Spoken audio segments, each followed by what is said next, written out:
I'm David Bachner of Guelph, Ontario, and I get my weekly radio news on the International Radio Report on CKUT 90.3 FM in Montreal.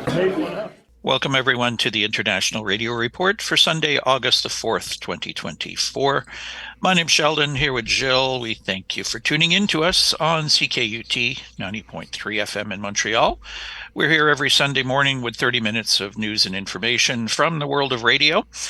And today we're going to take you through a lot of domestic news to start with, and then we'll have a bit of international news for you later on in the program. So we'll get things started right away with a couple Canadian stories.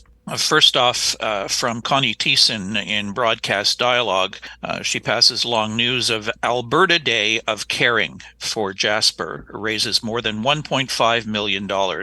Wednesday's Alberta Day of Caring for Jasper saw the province's radio stations come together to raise more than $1.5 million to support wildfire relief efforts in the Alberta town of Jasper, devastated by recent wildfires that destroyed much of the town. Led by Pattison Media's Edmonton stations, where the idea came about to engage radio groups across the province, the fundraiser saw stations partner with the Alberta Bottle Depot Association in a province-wide bottle drive in support of the Canadian Red Cross.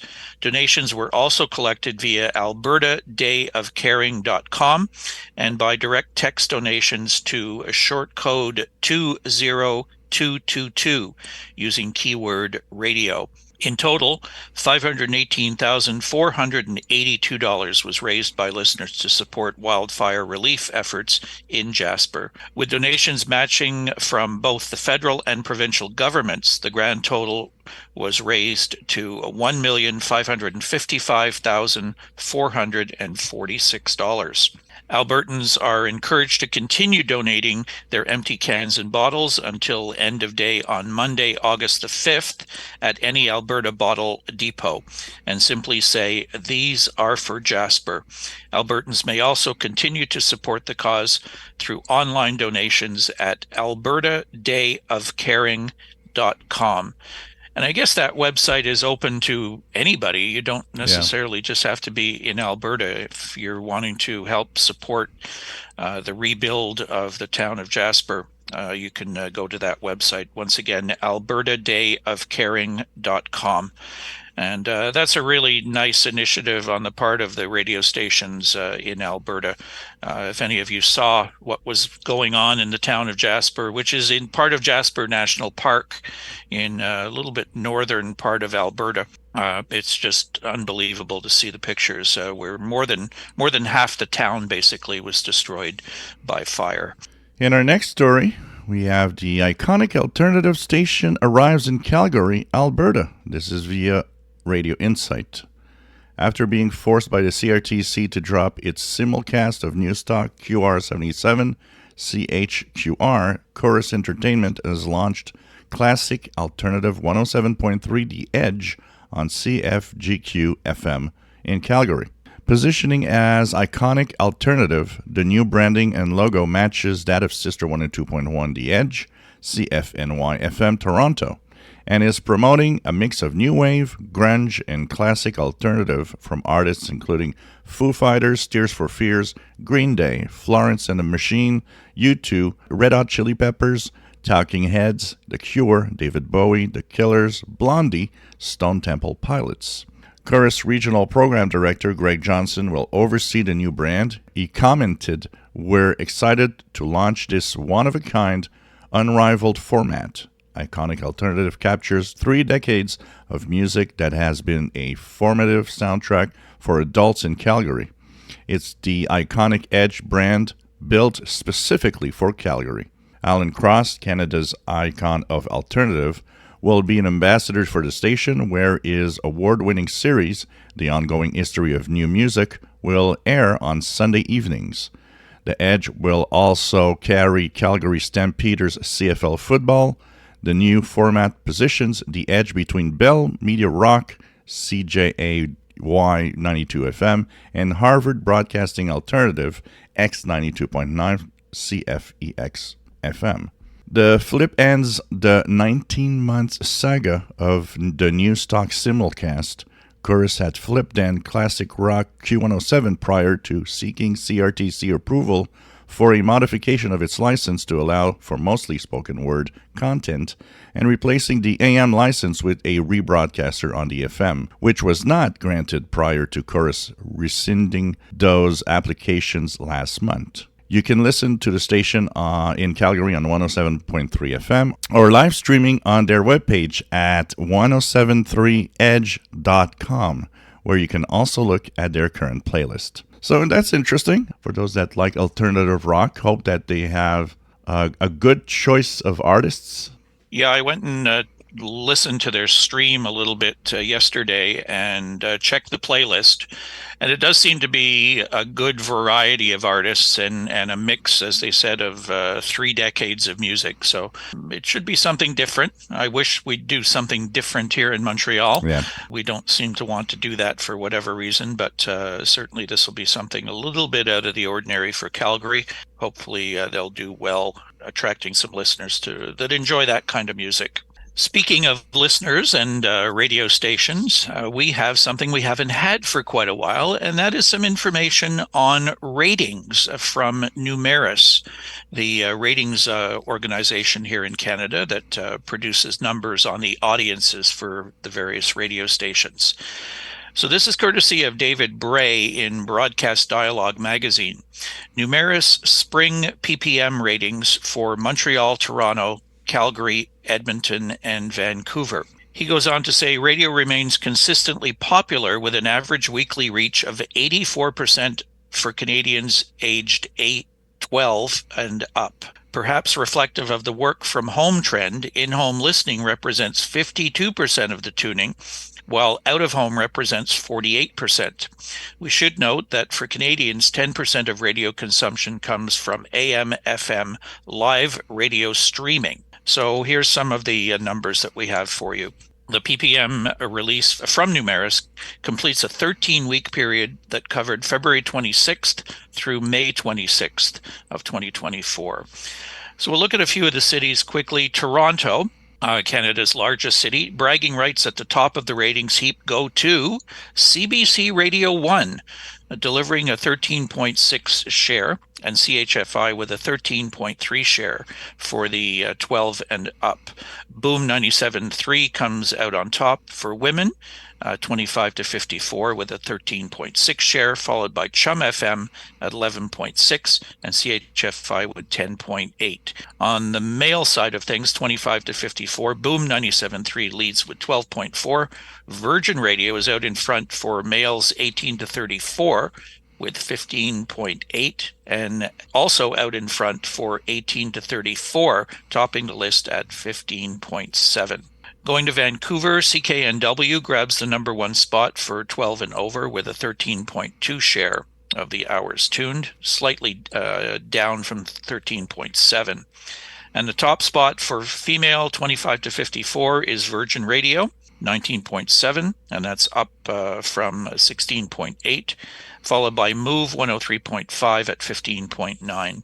CFOX holds the lead for men 25 to 54 with a 15.2 share and is out in front for men 18 to 34 with a 15.9. For women, the Fox is also number 1 with an impressive 24.6%. That's a pretty high rating there. Quickly for Edmonton, 6:30 a.m. CHED takes number 1 with 12 and over, posting a 9.2 share.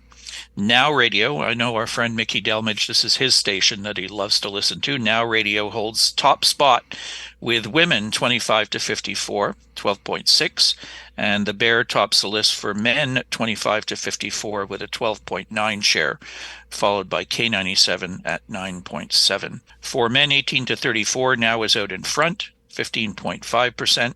The Bear 12.2. Country comes in. CISN led females 18 to 34 with a 16.4, followed by 96.3 The Breeze at 16.3. Calgary, CBC leads number 1 there with 12 and over, 15.7 share. Star 95.9 popular with women, taking the number 1 spot at 14.3. Men 25 to 54, X92.9 rules with 10.5. And CJAY is the top spot for men 18 to 34 with 11.2. Virgin tops at female 18 to 34 with a 13% share. And finally, for Montreal, our city here, the French side of things, CHMP 98.5 is number 1 for 12 and over with a very large 23.4 share. That's up from 22.3. On the English side, it is the perennial CJAD with a number 1 spot of 32.9, and that's gone up from 28.4. Just unbelievable numbers for that radio station. In French, again, 107.3 Rouge FM is tops with women, taking the number 1 spot for females 25 to 54 Franco, 21.1 share, up from 20.5.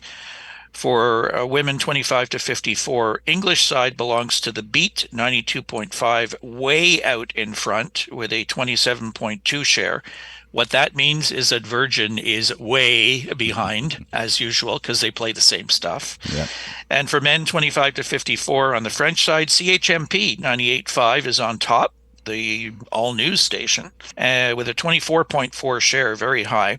And for men 25 to 54 on the English side, Chom FM, the rock station, number 1 with a 21.2%, down slightly from 21.4. So not really that much change Montreal-wise. Top stations stayed the same.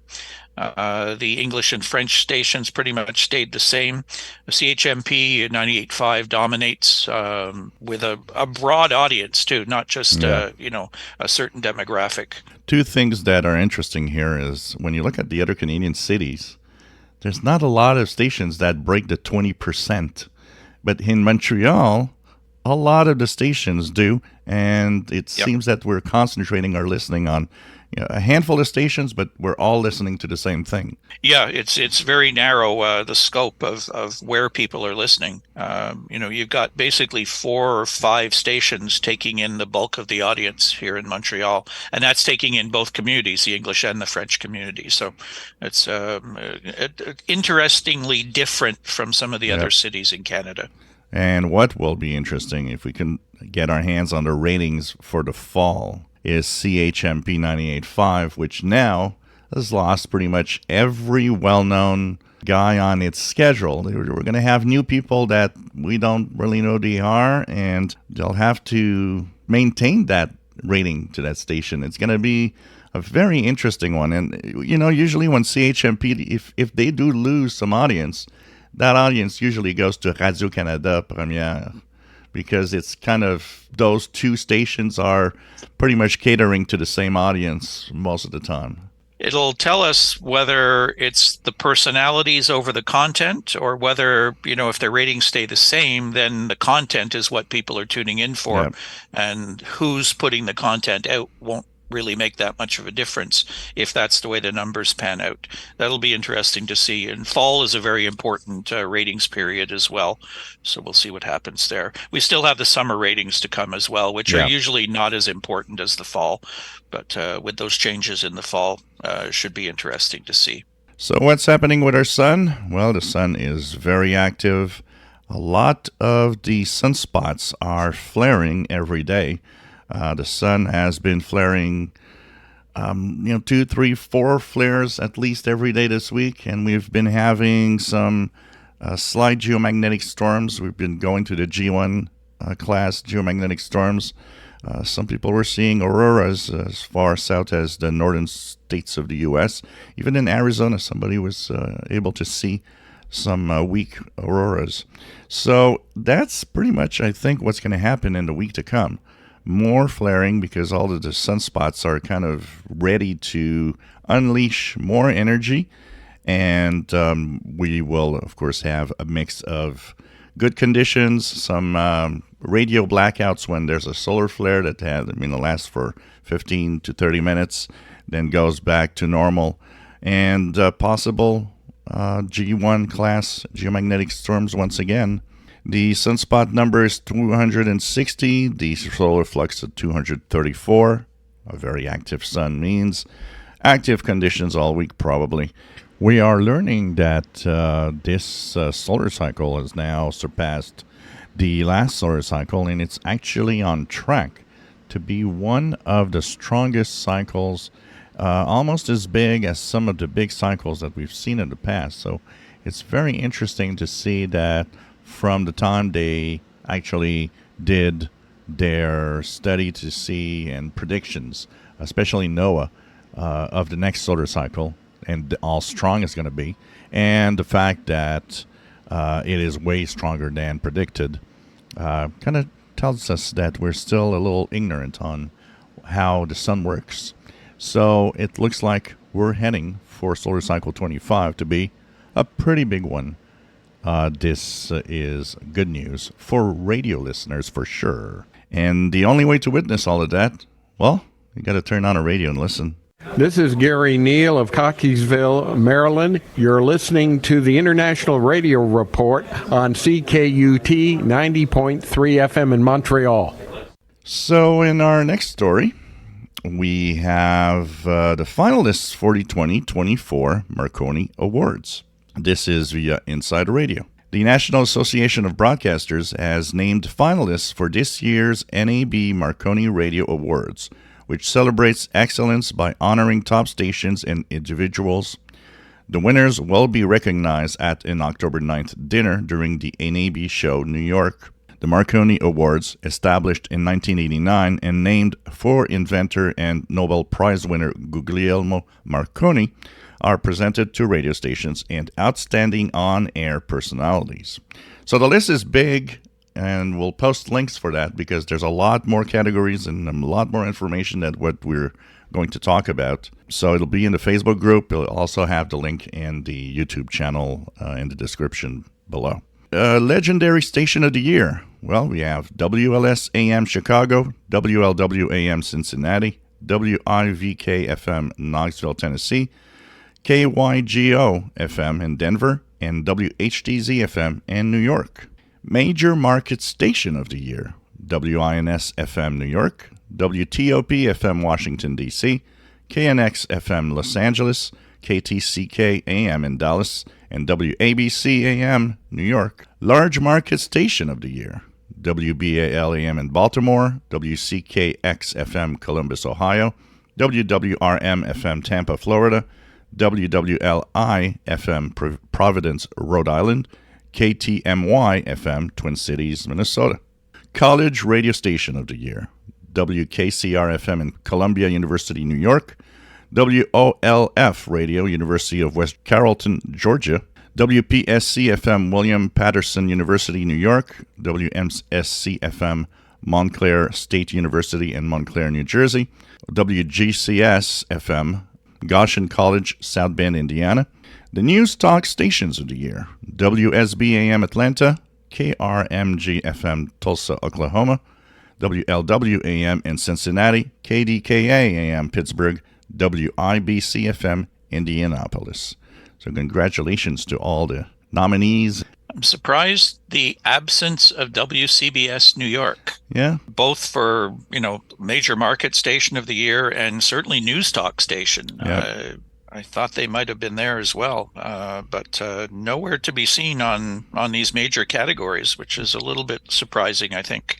Interesting to see that WABC New York is making the list here. Yeah, there is a number of, we see a number of AM stations listed too, which is encouraging for AM radio when we keep seeing more and more AM disappearing. To see a number of them being at least nominated is encouraging as well. All right, we move on to another story from the United States via Inside Radio. Bronx pirate operator faces maximum FCC penalty.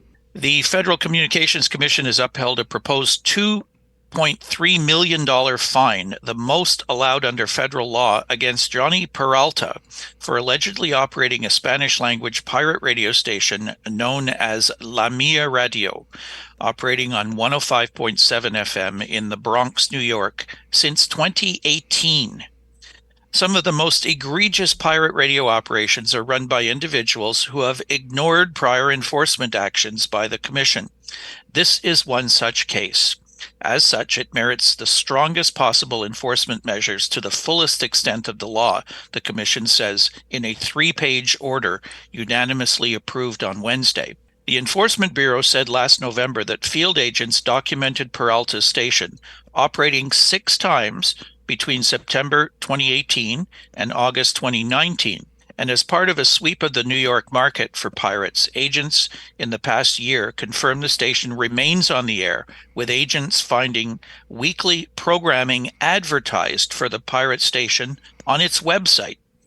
Agents found 151 violations of federal law, including 98 in the past year.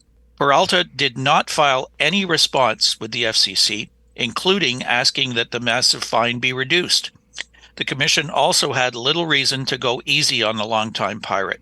It says actions taken by Peralta and others put the public at risk, since the unlicensed stations not only interfere with broadcast radio stations, but the communications channels used by public safety agencies.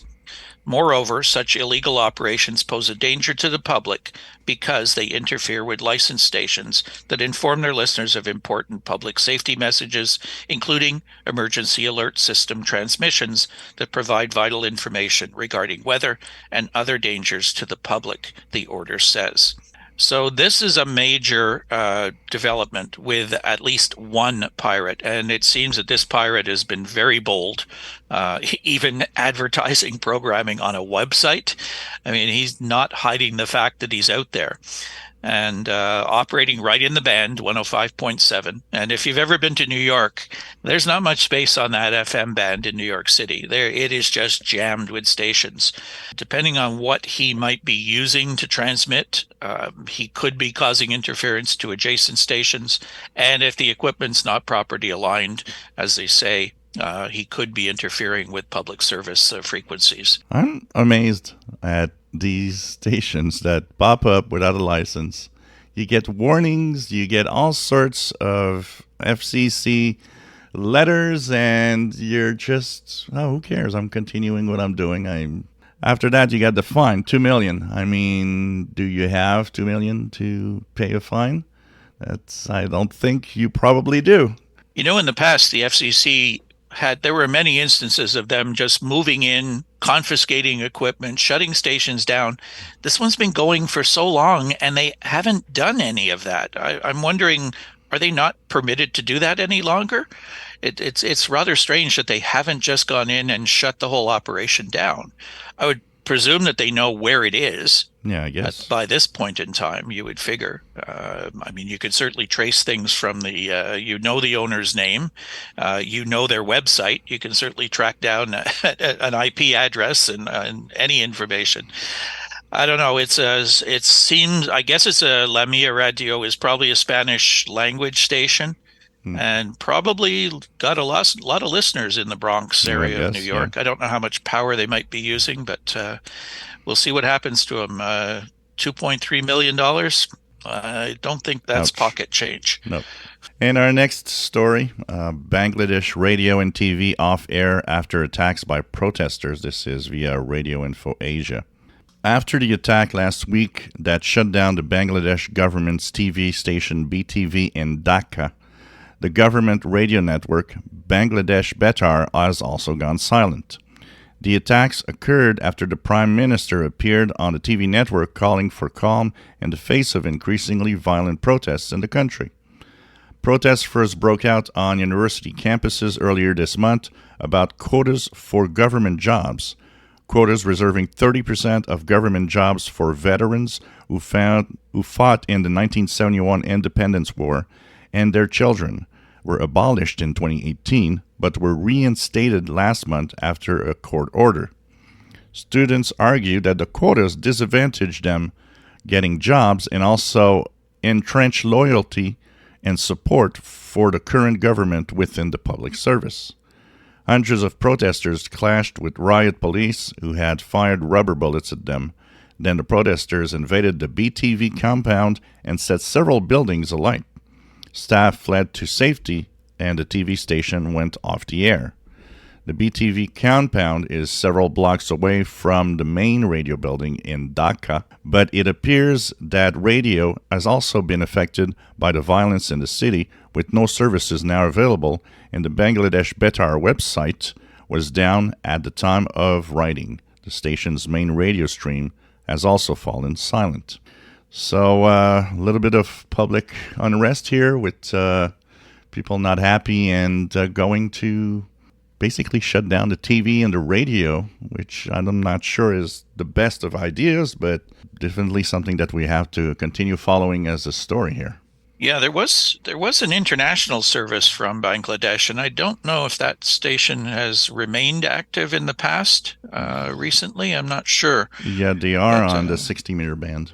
It's a difficult station for us to pick up here in North America, I know, but certainly in Asia it may have been something that other people were listening to. But it is all run by the government agency, so chances are everything was shut down at the same time. So we'll see if anything develops there. Ongoing stories. We have so many similar stories like that of unrest in different countries where radio, TV, and internet are targeted right away. And we have a couple of ham radio contests. We have, first off, organized by the Deutscher Amateur Radio Club, the Worked All Europe DX Contest, CW. 0-100 Zulu August 10th to 23:59 Zulu August 11th. It's 3.5, 7, 14, 21, and 28 megahertz bands, and it is a CW contest only. There's the Maryland DC QSO Party, 1400 Zulu August 10th to 04 Zulu August 11th, organized by the Arundel Radio Club. The Maryland DC QSO Party is to promote ham radio throughout the state of Maryland. The idea is to contact as many stations in Maryland and Washington, D.C. Contacts on the WARC bands and 60 meters are not allowed. All other bands may be used. And the modes could be phone, could be CW, and digital. I wonder how many hams there are in Washington, D.C. Might be an interesting catch to log a few of those if they're on the air for that event. Yeah, definitely. And they'll be everywhere, so who knows. And we're out of time. We thank you for tuning in. We love to hear from you. You can drop us an email at radioreport@yahoo.com. You can catch our show live streaming, also archived at ckut.ca. Our Facebook group is International Radio Report. We welcome a new member this week. His name is Joel, so thank you for joining. Our YouTube channel, youtube.com/@IRR. We invite you to subscribe. You can go there anytime and listen to our program, the latest edition and previous editions. And finally, our X account is at IRRCKUT, and we invite you to follow us there. That's it for this week. Have a great week, everybody. Stay cool if you're in the heat wave that is hitting pretty much everywhere in the world right now. And we'll be back again next Sunday with our next edition of the International Radio Report on CKUT 90.3 FM in Montreal. Bye-bye, everyone. This is the North American service of Radio Moscow, broadcasting on 17.70, 15.45, 15.42, 15.14, 12.05, 9.87, 9.76, 9.72, 9.70, 7.32, 7.18, 7.15, 7.11, and 6.11 megahertz.